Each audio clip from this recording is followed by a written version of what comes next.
So I came across this strikethrough issue when teaching InDesign recently.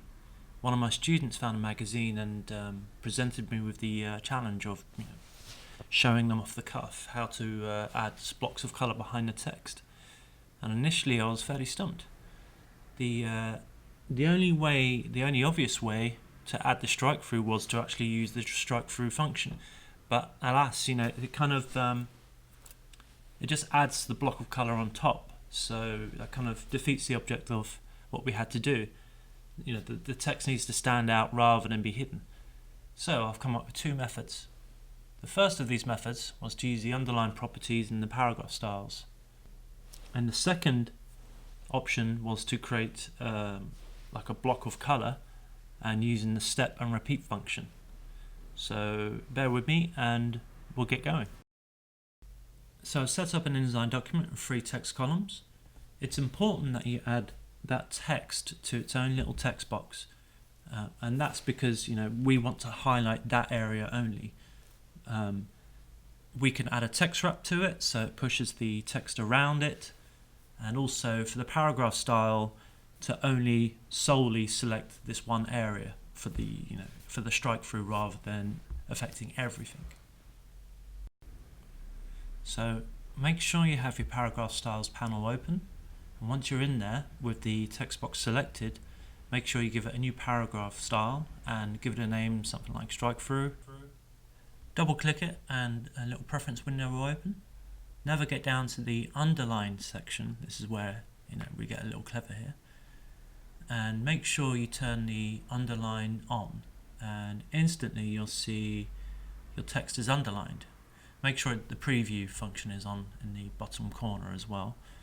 So in here you can actually specify a color, a weight and an offset, which is very important. So I customize this so the blocks of color sits directly behind your lines of text.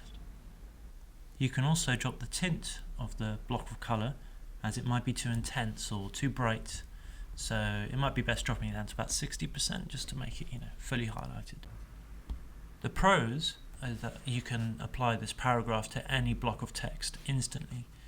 The only other con I can imagine is maybe if you want the block of colour to be the same width as the column, or maybe you want it to protrude out left and right just slightly more for maybe more of a design fill. The other method would be drawing out a block of colour with the shape tool. So I've made it roughly the same height as the text. I've also pulled it slightly into the gutter, so to suit the column more. What you would need to do is select it, go to Edit, and go to Step and Repeat. So in here, it's important to click the grid feature, as otherwise you'll have a stepped block system. But make sure that you type in the amount of blocks that you might need. So in mine I have 5 lines of text, so I'm going to type in 5 in this feature here, or just nudge it up. Also just below you can actually play with the offset, so shorten this so the lines line up perfectly behind your lines of text. So once you're finished, click OK and then select all of your blocks of colour and make sure you group them. This is vital if you want to move them around.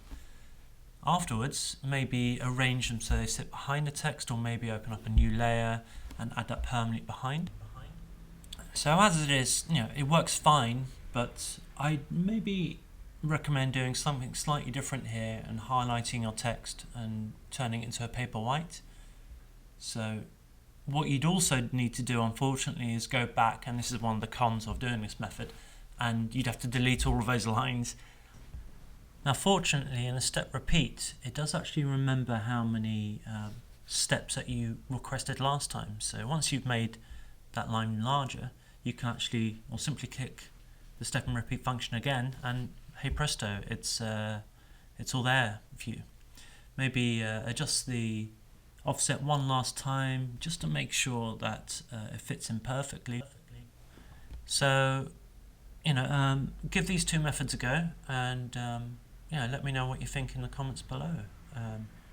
If there's any other tutorials you want me to see, then I'd be more than happy to make them for you within InDesign or in any Adobe software.